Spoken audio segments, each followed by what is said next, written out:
It is the 3rd of February. Rabbi Furst, Parsha Hashavua, Beshalach. Good morning, Luke. Guten Erev Shabbos. Good morning, Roy. How are you? Baruch Hashem, Baruch Hashem.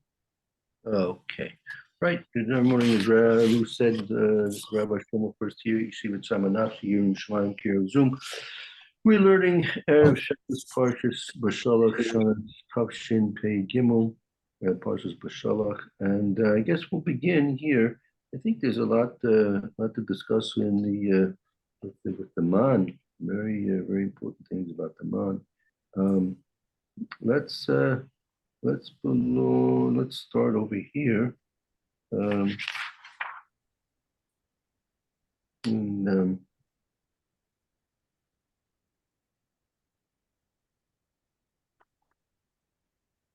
Yeah, maybe on Perek Tet Zayin, that's 16, chapter 16.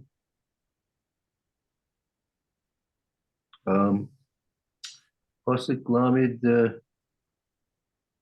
No, we'll start from the beginning. Chav Ches is a start over there. Again, chapter 17, verse 28. Tes Zayin Chav Ches.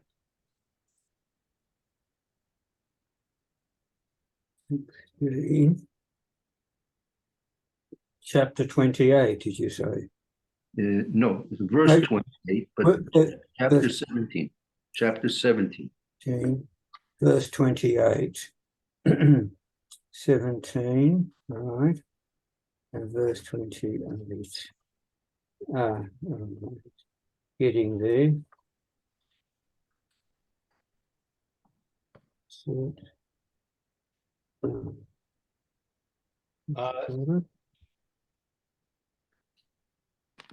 17 or 16?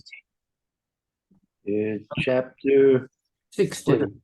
16, 16:28. 16:28.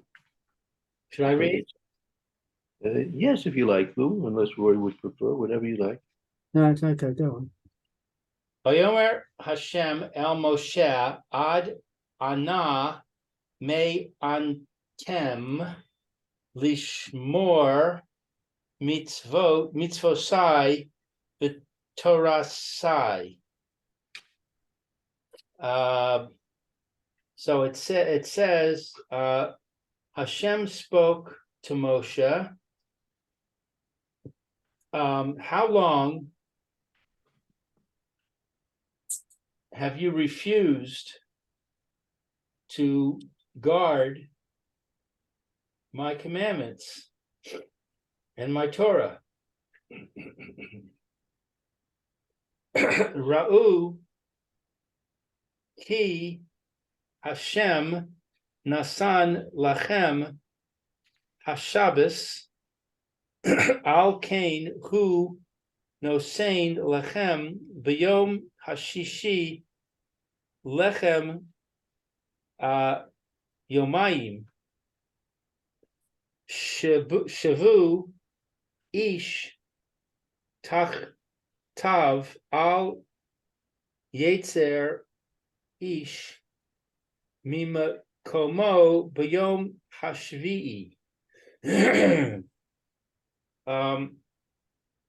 Let's see that Hashem has given you Shabbos.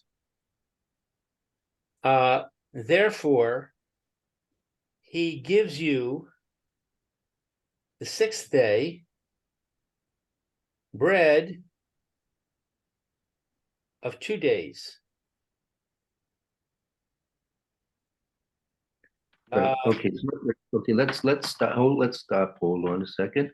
Let's stop and so what's occurred in these two psukim? Let's just think about the psukim themselves first of all. Hashem is unhappy about something. Yeah, something. Yeah. So we have to look before. Yeah. We'll probably look before. Hold on. That's right. And he says, I gave you 2 days worth of bread on Friday. right. Well, and then some people went out on Shabbos to collect. Right. So, Do- Does Hashem accuse or blame Moshe? so take a look at the Rashi here in Chav Ches, right? Right. Ad ana ma'antem. Let's see. This situation described by a common proverb. The cabbage is smitten along with the thorn. Mhm. Through the wicked, the decent are censured. Well, so does that has answer your question, Roy? No, I'm sorry, only because that's the effect of them going out. Did Hashem blame Moshe for not for seeing that they don't go out in the first place? Well, we don't see any direct punishment. Just Or blame. we see there's displeasure and blame. I mean, Moshe Rabbeinu is being accused as if he did it himself. Yeah. I wouldn't like to be a leader if that's the case. Well, yeah, I mean that it's a funny thing. People are always interested in leadership, but they were all the people running for president and this and that, but they don't. They're not. If they were going to take responsibility for the rights and the wrongs of the public, they might think twice about before entering public office. No.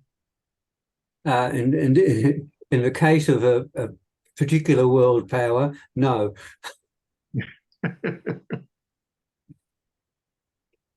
Okay.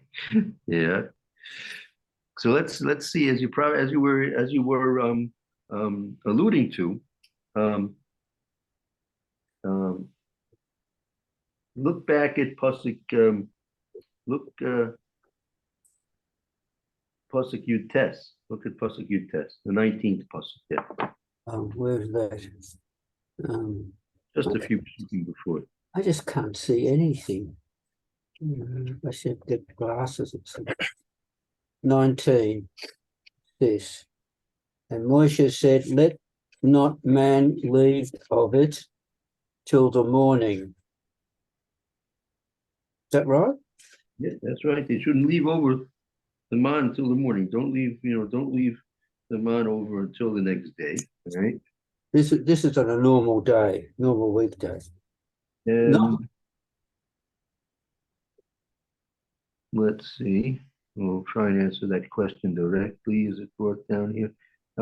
Whether this is going to be, this is probably on a regular day, right?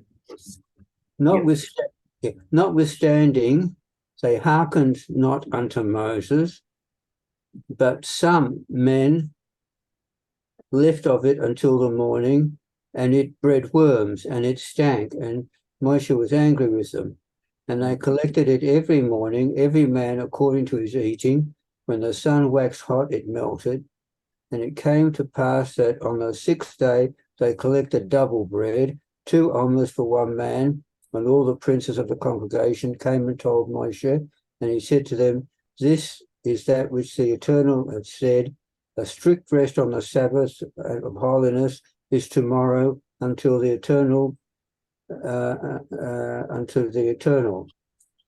Bake that which you will bake today, and seize that which you will seize today, and that which remaineth over lay up for you as a charge until the morning.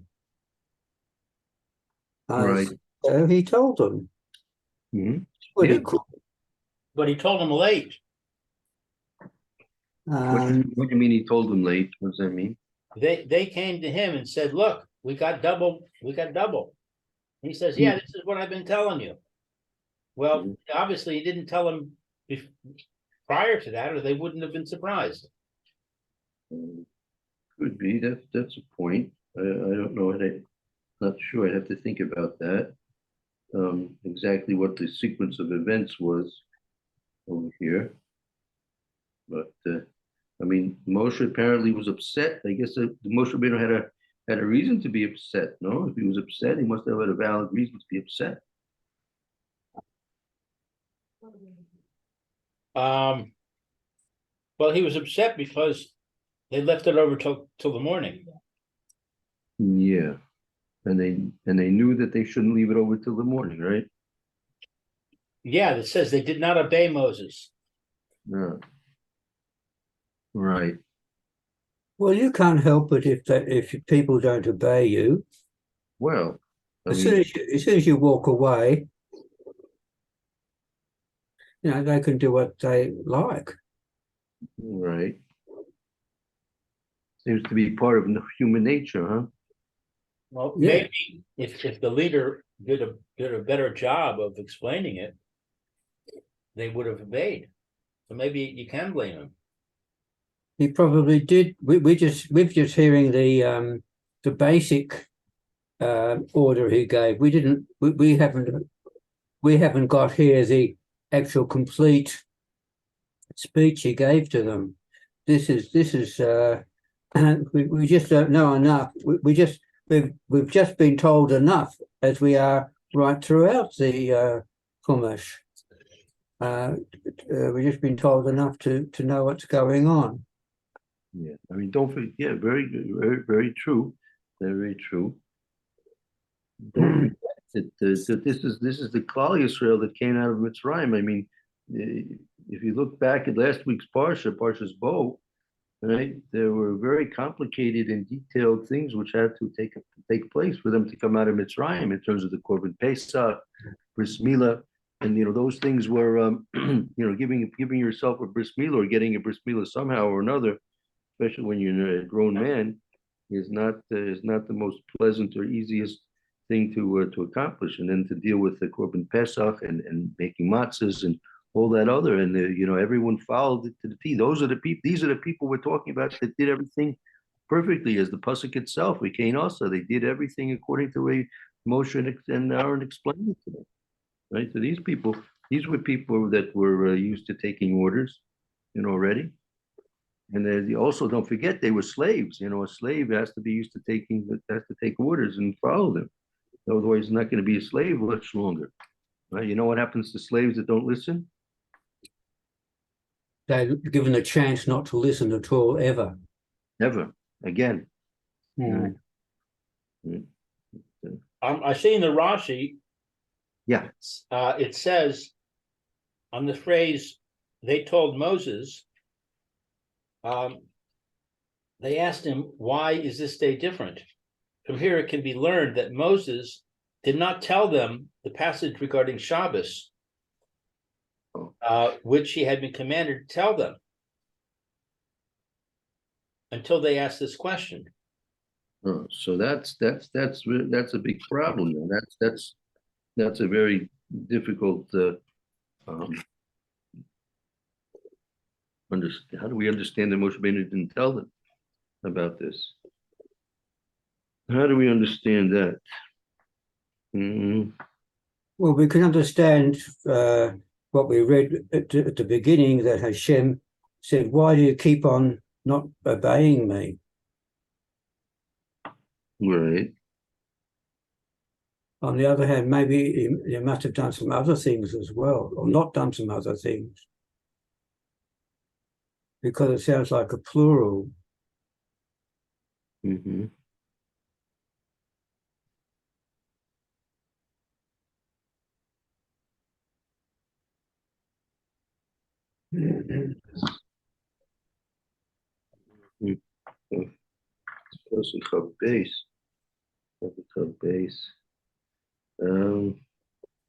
Yeah, I don't know what to make of that.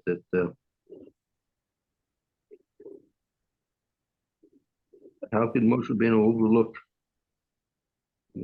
tell him not to? I mean, we know according to the Medrash, they were keeping Shabbos in Mitzrayim. Shabbos wasn't something new to them. right? That sounds odd. What do you mean? Well, I mean, why would he have to tell them about it if they already knew about it? Well, don't forget, this is something new. This is about the the man, right? And not going out to the field. See, again, what they kept Shabbos, meaning they're keeping Shabbos in Mitzrayim might have been a little bit different, or maybe a lot different than our standard keeping of Shabbos, right? They might have had the concept of Shabbos as a day of rest and certain things not to do, but this is something which they probably didn't encounter in Mitzrayim. In Mitzrayim, they had their food. Here we're talking about going um, and keeping something over. I mean, what really? I mean, not keeping the food and expecting the man again on another time on Shabbos when you got twice of it. I mean, what did they think the double portion was going to be for an Erev Shabbos? Maybe it was that, could they reach the logical conclusion that the extra man was there for Shabbos? Yeah, but I mean, that's why they're asking. That's why they came to him on Friday and said, look, we got a double amount. What's going on? Right.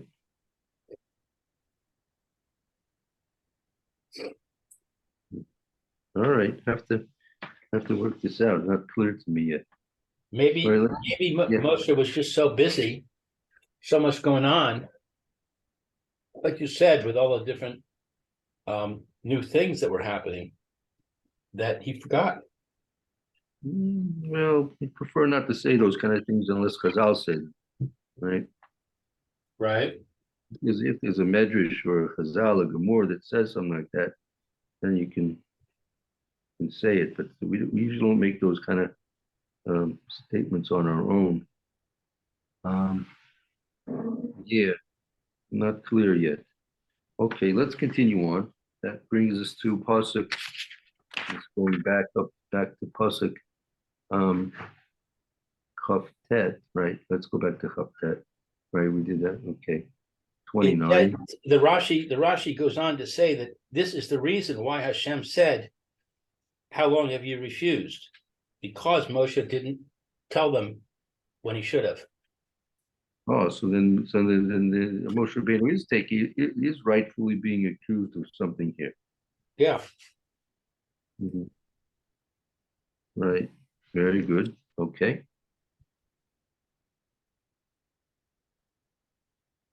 Okay, so I'm sorry, I lost track. Where are we now? 29. Pasuk 29. 29. Okay. I read that already. See that Hashem has given you the Shabbos, therefore he gives you on the sixth day bread of 2 days. Let every man remain in his place. No man may leave his place on the seventh day. Right. So this was something that apparently should have been discussed earlier, before Shabbos. Right, but it is before Shabbos. It's the sixth day, right? The sixth day, they gathered and my footnote says they went home and they saw, we got double here. It's lasting, right? And it's lasting also, right? So then they went to Moshe on Friday and said, what's the story? And he said, don't go out tomorrow. Right. Very good. And the Kadosh Baruch Hu, just to get things clear, Kadosh Baruch Hu in Pasuk 28, the Kadosh Baruch Hu was upset with Moshe for what was the reason again? That they left it over. On the weekdays, they were left it over. Right. Okay. All right, so it's getting a little bit clearer now. Okay. Good. Wait, 28. I think 28 is, according to Rashi, is Hashem is saying that he's unhappy because Moshe didn't tell them in time. What you're referring to, I think, is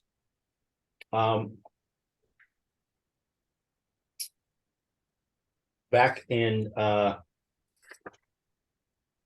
24. No, that says as he commanded. Yeah.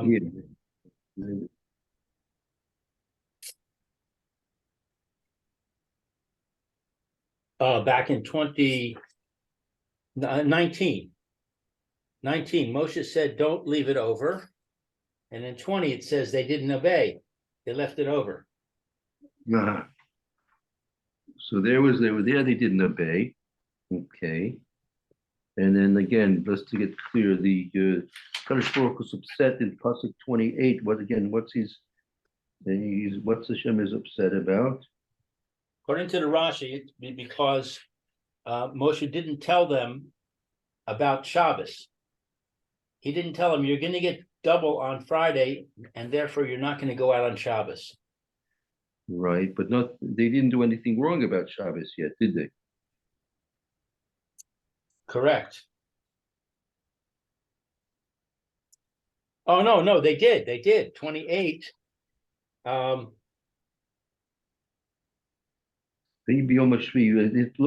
at Pasuk 27. Look at Pasuk 27. Right? They went out. Some people of the people went out and they didn't find. Right. That's right. So 27 is the bad thing. And then 28, Hashem says, how long have you refused to observe my commandments? And Rashi says that the reason Hashem says that is because Moshe didn't tell them when he should have told them not to go out on Shabbos. Right. Even though he did tell them before Shabbos not to go out on Shabbos. Right. Nevertheless, because he didn't tell them at the proper time, he's being held accountable. And when would have been the proper time to tell them? On Thursday. Before they got them on Friday. Right. But I don't see why it matters. He told them before Shabbos, so what's the problem? Yeah, that's yeah, exactly. We're good, very good. Right. Okay.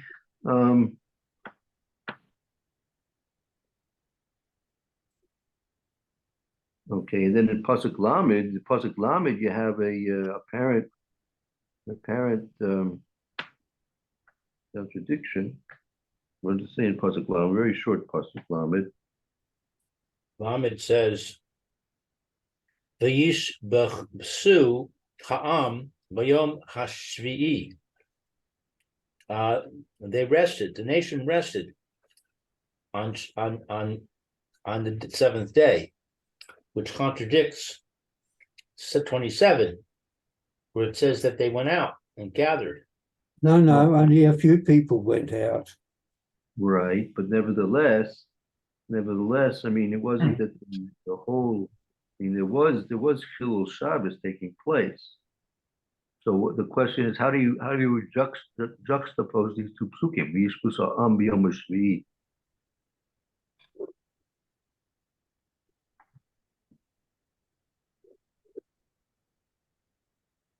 Maybe it's talking about subsequent Shabboses.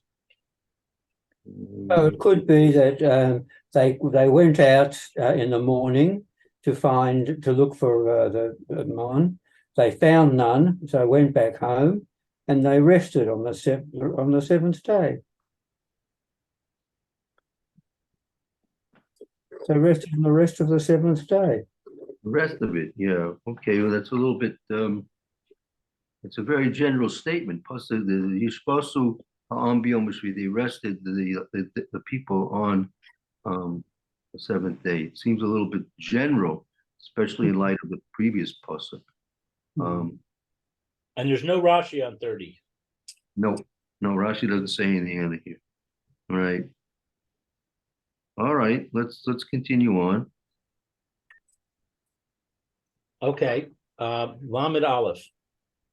Vayikru Ves Yisrael Es Shemo Man Vahu Kizera God Levan Vito Vitamo Kitsa Peace Bidvar Bidvash.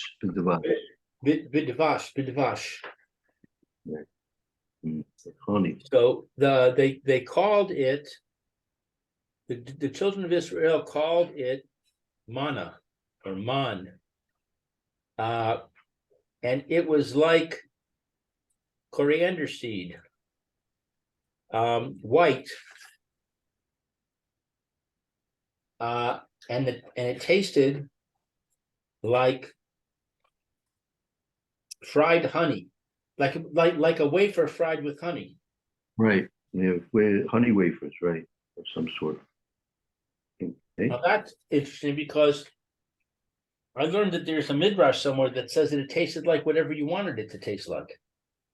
Yeah, that's true. But the basic flavor was this. But then if you wanted to upgrade to a different flavor, you could upgrade to a different flavor.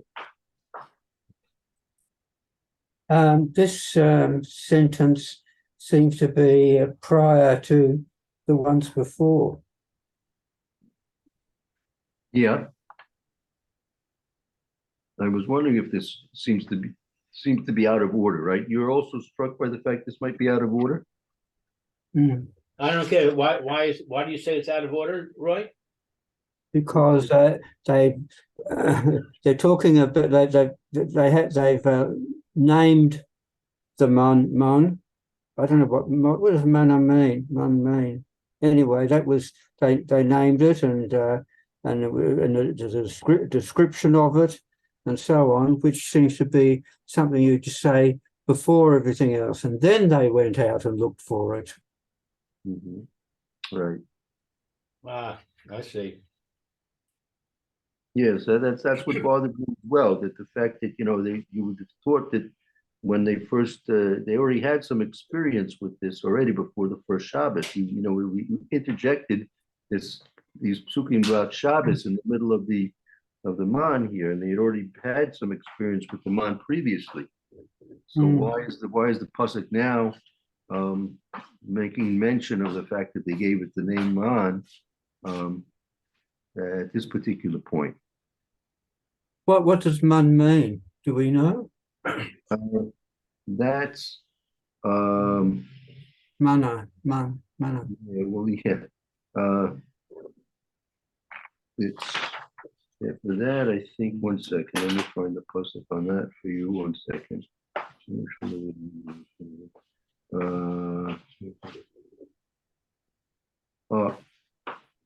Go back to the pasuk 15. The U.S. and Israel.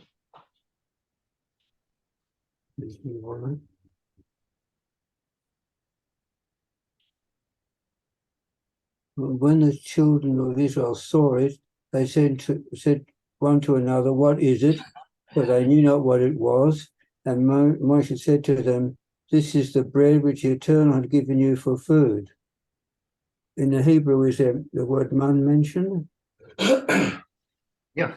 It says, Oh, yeah. the Israel, V'yomer Yish El Achiv, Man Hu, Kilo Yadu Mahu, V'yomer Moshe Aleim, Hu, Alechem Hashem Nasan, Hashem Lechem Lach. So I believe there's it's taken from the word mazon. yeah, Rashi. Look at the Rashi there. Rashi explains a bit. 15. Oh, man means this is something prepared for food, as in Daniel. And the king appointed the man for them. Kilo Yodaya Mahu. For they knew not what it was, so they could call it by its name. The name of the measure, second half of verse means. All right, well, whatever. No, so you see that included in its name, its name was because they called manhu, meaning what is this prepared food? So really manhu means it's a prepared food, right? Type of prepared food. Hmm. Let's see 1 second. As Vav. Who? Yeah, I guess that's probably the best way of explaining it. Man means, as Rashi says, it's like achanis mazon, it's like prepared food. And Pasuk 17, this goes now into gathering little, gathering too much. About a bit about the qualities of man. Right.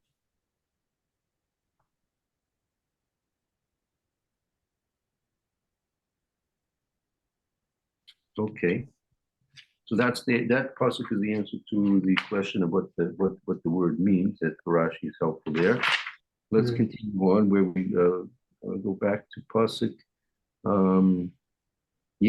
Pasuk Lamed base 32.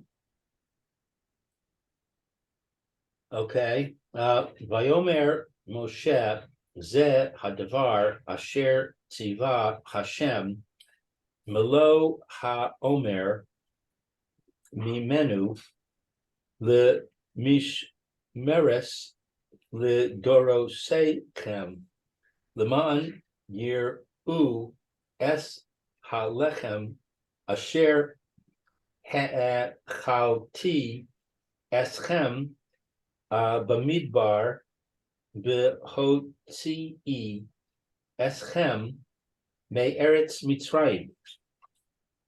This is very important. This is very important. Now Moshe speaks up over here.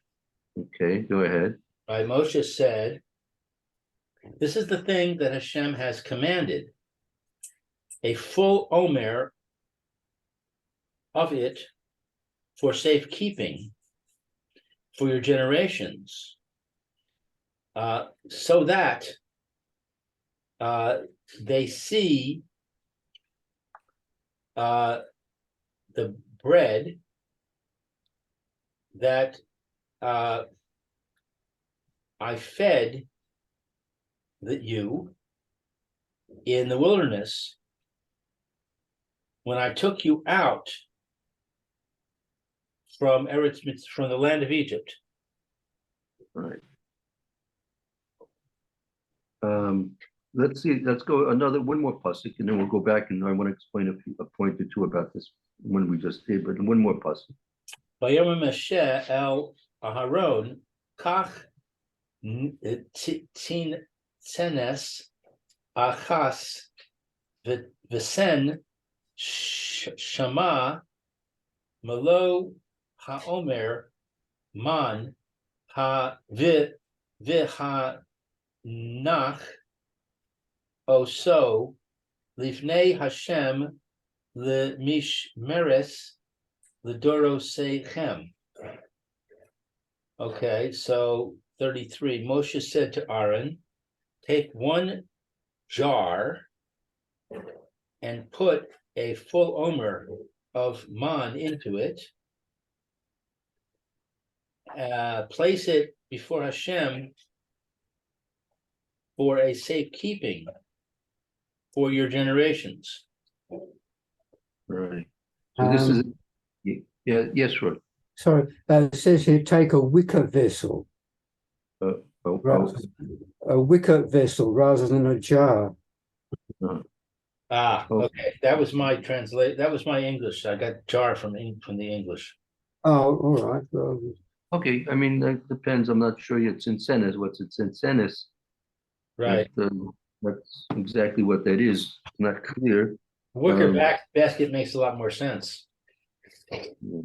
well, a wicker vessel is porous. I mean, it's got holes all through it. if you want to know, take a look at what Rashi says.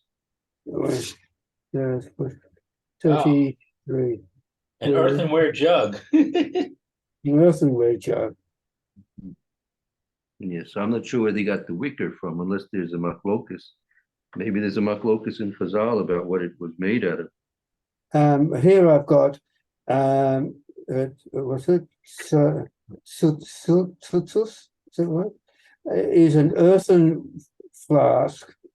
Oh, right. As it is translated in the Targum. Yeah. Oh, that's Rashi. Exactly right. And then it's got a note, but I don't know what the note says, because you've got to go to the back of the safe or somewhere. I don't know where is. Oh, here we are. Notes on page 87. What's this? Page 1987. Flask. Right. The Targum of Onkelos has only solus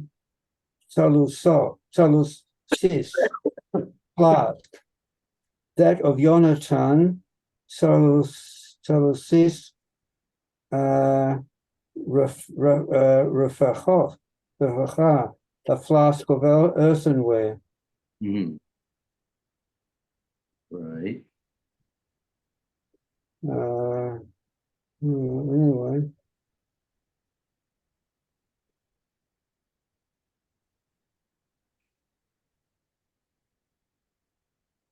Anyway, whatever it is, it's a bit of a. Okay.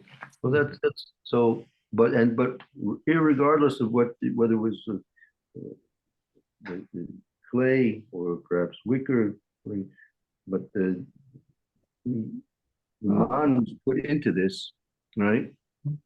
Sorry, I think it should. I think it's probably wicker in that it's open to the elements and it can't be sealed up and preserved by being in an airless container, and its miraculousness then would be evident. So it'd be fresh to look at for generations, for thousands of years. Right. It would be more. It would show the miracle more than if it was in a closed container, vacuum sealed, and you claim perhaps the vacuum sealing was what's preserving it. Yes. Okay, could be, right? I understand what you're saying. Mm. Oh, so, but I want to make a point here. We see that this was, and what was this? Why are we taking this man, and why are we putting this away, right? That there should be what a reminiscence of the food that HaKadosh Baruch Hu fed us when he took us out of Mitzrayim. Meaning of all the things that occurred from the time of the beginning of the Makkos through the Yam Suf, HaKadosh Baruch Hu, the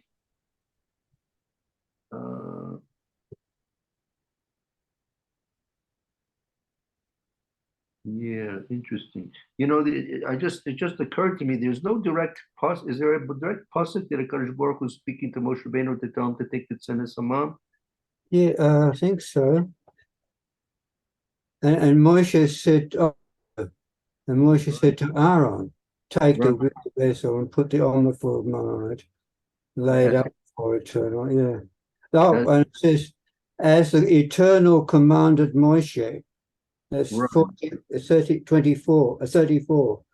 Right. As, commanded Moshe. So Aaron laid up before the testimony for a charge. Yeah, and also in 32, Moshe Hashem. This is the thing which Hashem has commanded. But there's no pasuk specifically that Hashem is. Usually, sometimes you have a command that the specific pasuk that's commanding Moshe, and then Moshe will repeat it either to Aaron or to the people in general. Yeah. Mm. No specific. And so there was a command from a Kadosh Baruch Hu, that's clear, that the man should be saved as a Mm. show of the miracle of the food that he gave us when we were in the Midbar and when he took us out of Mitzrayim. Of all the things that took place in Mitzrayim, like this was the so to speak, the souvenir that was going to be kept as a remembrance of the miracles, right? Right. I mean, it could have been, maybe you would think maybe it's incentive of Dam, like to remember Makkah's Dam. No, people could say it's anything. Oh, I don't know. Well, They could say the man is anything. Huh. They're carbon dated. Yeah. I think it's because man applies to us now, whereas the Dam, for example, does not. The Dam was a one-time shot in Egypt for a specific purpose. But the idea that Hashem is providing all of our needs every day, which is represented by the man, is something that is true even today. So that you take a look. It says, look at the Rashi in the Lamed Beis, right? This is the point that Rashi makes in Lamed Beis. Look at Rashi Lamed Beis, Mishmeres, and the next one, the Doro Seichem. Okay, in the days of Jeremiah, when Jeremiah would rebuke the Israelites, saying, "Why do you not engage in Torah study?" And they would say in response, "If we were to lay aside our work and engage in Torah, from where would we derive our livelihood?" He brought out to them the jar of manna. He said to them, "You see the word of Hashem." He does not say here, but rather see, indicating that he produced the jar of manna for them to see. Jeremiah went on to tell them, "With this manna, your ancestors sustained themselves. The Omnipresent has many emissaries to prepare nourishment for those who fear him." So this is what you were referring to, I think, Lou, right? Yeah, exactly. Meaning, I'm not sure when Jeremiah lived, but it was a lot later, right? Yeah, that was at the time of the Churban Abayis. That was the time of the Churban Abayis Rishon, right? Okay, so that's like 400 plus 800 years later, something like that. More than that, 400 years. It was almost perhaps maybe a 1,000 years. I'm not sure. Perhaps 1,000 years. I have to check. Exactly how long it was from the Yetzias Mitzrayim until the Churban Bayis Rishon, but it was quite a while. And that wouldn't, if Hashem had said to Moshe Rabbeinu to save eight centenas of man, a jar of blood from Dam, it wouldn't have been so effective. Let's say he told Moshe Rabbeinu to save a jar of kinim, Yuck.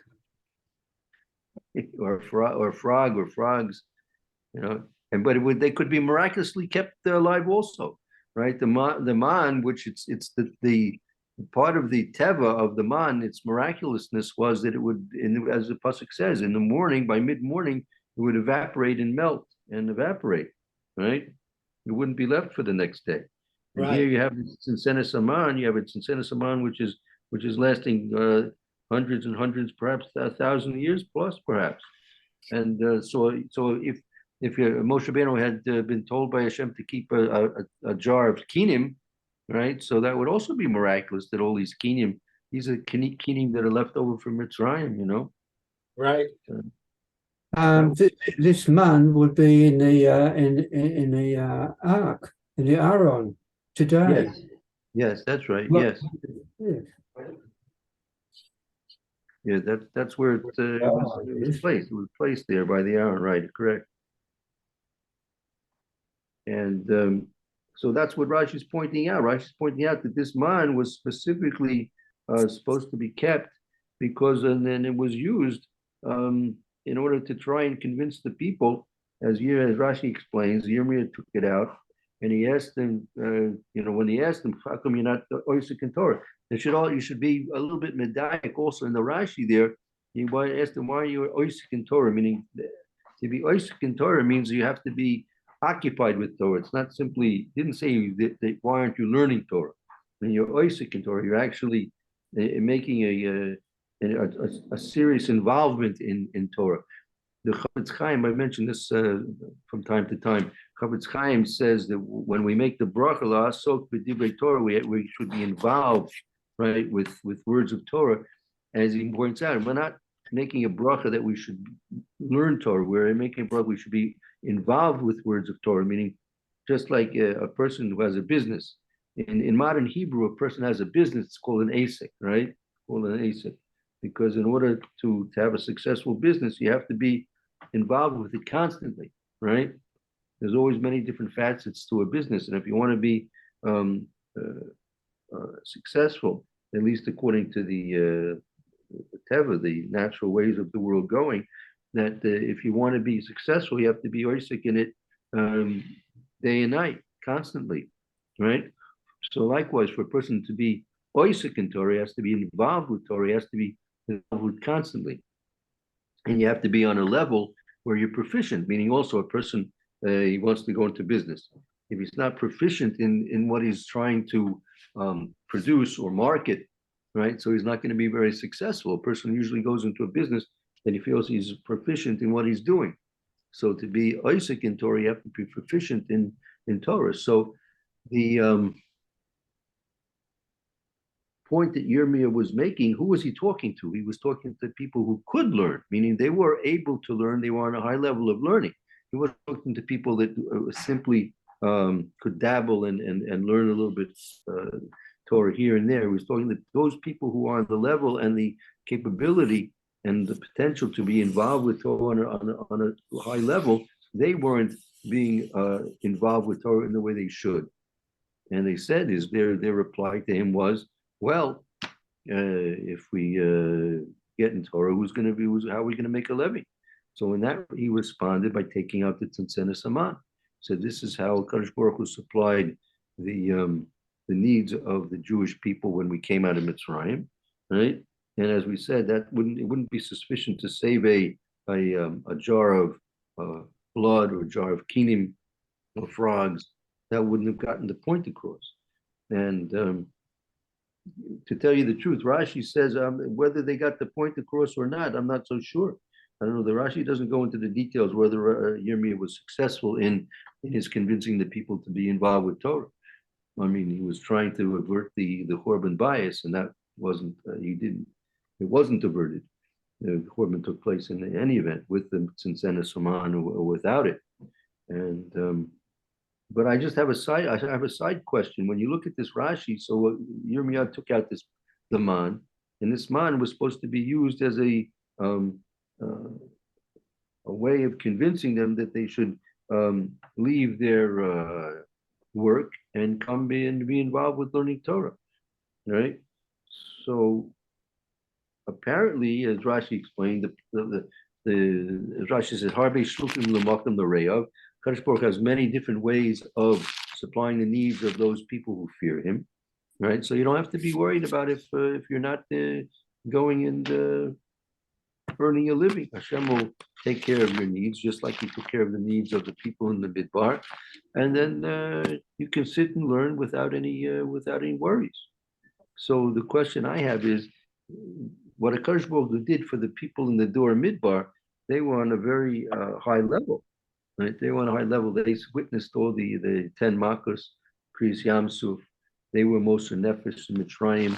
Those were the people who came out of Mitzrayim, not like the Rashi explains in the beginning of this week's Parsha, that 4/5 of the Jewish people did not leave Mitzrayim, that they didn't want to leave Mitzrayim. The time came that they were supposed to be redeemed, and they found it more comfortable and preferable to remain in Mitzrayim. So they weren't willing to go through the efforts of doing what they had to do to leave Mitzrayim. So in fact, they died in the Malchus Choshech. right? That's one of the reasons why Choshek was given as one of the makas. So the Mitzvah shouldn't see us having to bury our dead.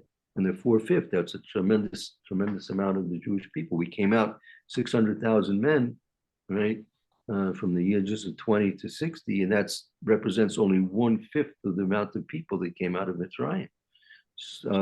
And the other 4/5 did not come out of Mitzrayim because of their desire to remain. So maybe it wasn't such a good proof to bring the man to try and convince the people who were living at the time of the bias Rishon that they should leave their jobs and be involved with learning Torah, because they could claim they weren't on the highest madrega either. HaKadosh Baruch Hu made the nan for the people who were on a high level, those who came out of Mitzrayim, and we could possibly, the claim could have been made that we're not on that level. So the man may not be a proof for those people, but I think the answer is that no, the man would be a proof for these people, because as we mentioned earlier, the man, its natural way was that in the morning it would disappear, it would melt and evaporate and disappear, and wouldn't last. Here, this man is lasting for hundreds, perhaps thousands of years, and you see it's still there in this jar. Meaning, Kadosh Baruch Hu, who made the man for the Jewish people, and when we came out of Mitzrayim, he's causing that man to still exist. So Kadosh Baruch Hu has the ability, obviously, to help each and every person, no matter what, whatever their level, however far away from Matan Torah, from Yetzias Mitzrayim, from these Kriyas Yamsuf they may be. Kadosh Baruch Hu supplies them just like he supplies the man, and he allows this man to exist. And nevertheless, he can supply the needs of a person who's learning Torah, irregardless of what level he may eventually be on or actually be on. Hashem wants him to subsist through the means of Kadosh Baruch Hu supplying his needs, so he will. And but that's a choice that people have to try and devote themselves to learning, or to devote themselves to careers. So that's a choice the person has to come up with a good answer. But the Tzimtzena Saman is supposed to help convince those people who can in fact learn in a high level, in a good level, that they should continue on learning, and Hashem will supply their needs. And that's part of what Shabbos is all about also. So okay, that's our Shabbos. Beshalach, and we hope to see you both Yom Rishon. Thank you, Roy. Thank you, Lou. Thank you also. Thank you, We've Rabbi. also- We've also got a responsibility for people who are on the fringe or who don't know what to believe, to help them too. Definitely so. Yeah, definitely so. Yep. Yeah. Very good. Very important work. Okay. Have Thank a you. good afternoon, a good day, and Lou as well. We'll see you on Yom Rishon, Bez Hashem. Have a I good said- Shabbos. Okay, be well. Thank you all. See you soon, Lou. Im Yitz Hashem. See you in a few minutes. Right.